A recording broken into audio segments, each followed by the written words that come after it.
So I haven't used my voice in a few days. And now I've used it a lot because that's what I do for my job. And so it's kind of crackling and coming in and out. So I just have a few minutes and I wanted to tell a little story. See if this comes through.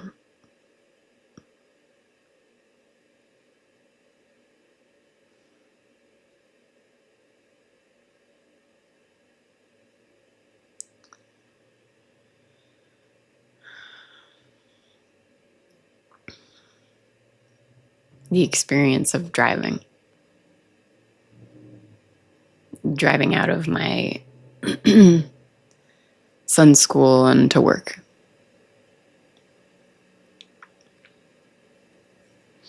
And here I am in my steel, metal, heavy, armored vehicle, like thousands of tons, carrying me, transporting me,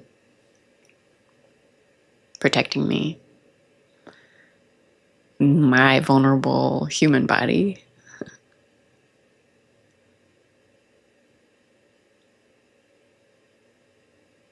In traffic, in rush hour, around everybody else's armored selves.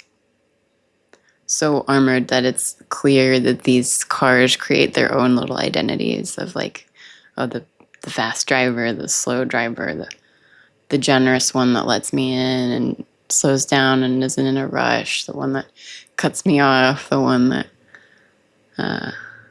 has the bumper stickers, the one that is kind of falling apart, the one that seems to have gotten in a lot of crashes.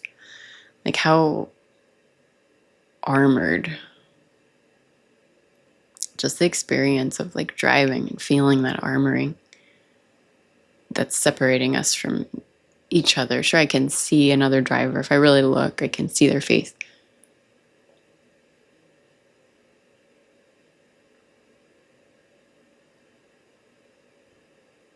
But I'm not really seeing them. Seeing their car. Seeing the identity of car driving at me. Like how often do we really see each other?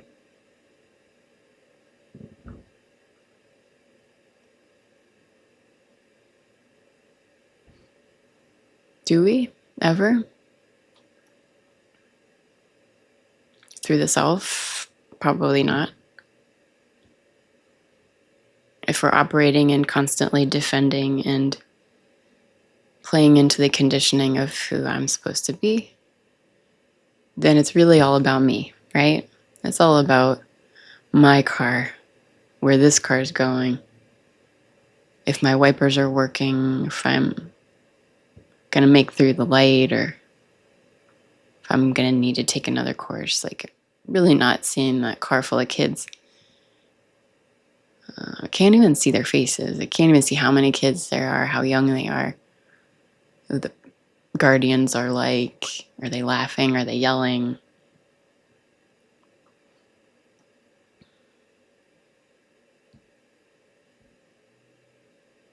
And just to imagine that these shells, like here we are, bumper to bumper traffic.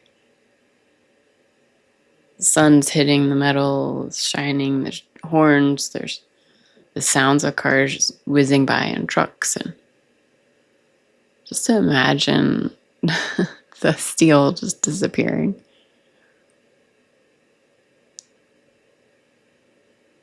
And that we're just these little vulnerable bodies standing in line and walking home, walking to work, walking to school, walking to the grocery store, seeing each other.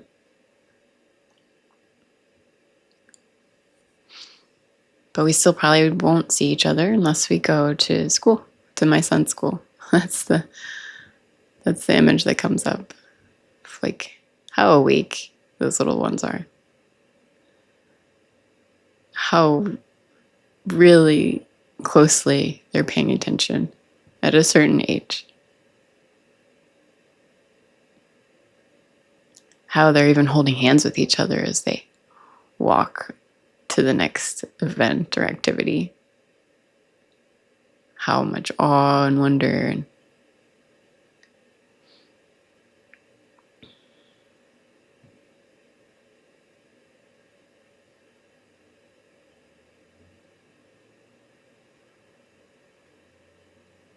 that's true, actually, that perspective on each other. When we can get to a place of awakeness, to really see beyond our expectations for each other or our fears of each other, to really see, oh, my friend is handing me a ball of dough right now. My friend just got a haircut and is really happy about it. My friend loves their snack. My friend is shy. My friend is someone that just feels really nice to be around.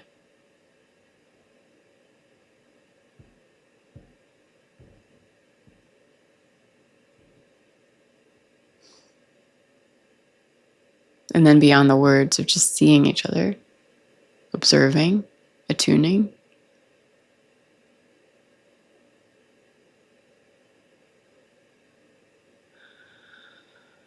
To the atmosphere, to the needs that we share, to the families that we share, to the food that we share, and the play and the work, and the illness, the tiredness.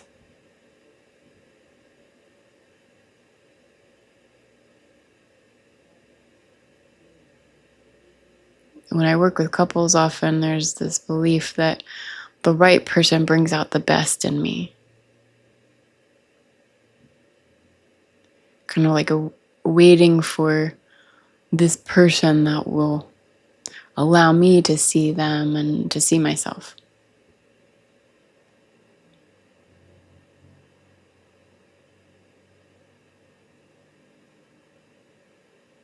But what we really experience is that when we're awake, our self drops away. And that we really don't connect with anyone else unless the self in some capacity has dropped away. Because that's what connection is vulnerability, is no inhibition. Not in a way that's unsafe or unguarded when necessary, but the undefended, unidentified, alive, fluid movement of life dancing with another life. The selflessness that creates connection. And the selfing, the self-centeredness that creates defense, like a self to defend, a nation to defend, an important being to defend. That we can't actually experience love when we're identified with that self. We can't. Doesn't mean the love goes away, but we can't feel it. So just to feel into that,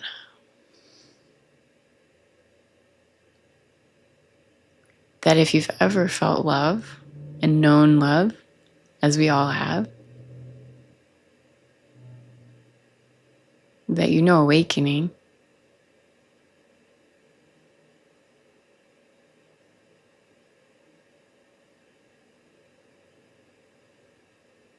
but it's not the obvious kind of love that we're taught. It's not the kind of love that belongs to anybody or that can hold on to anything for itself.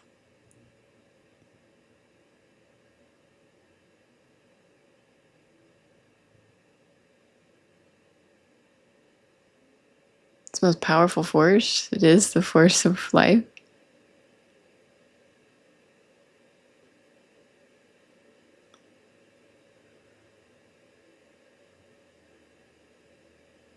It's quite surprising when we're our best self and there's no self here, that life is far from empty. This expression of this unique, in this moment, me, like, feel it right now if you can.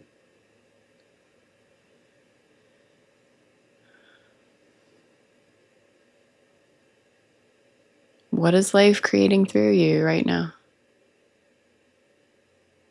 A heartbeat? A breath? A movement of thought? An embrace? An emotion?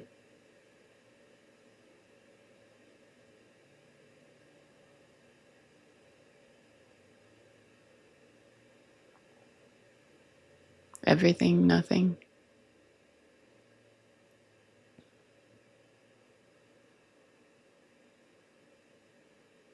And is life seeing that through you into another? Can it?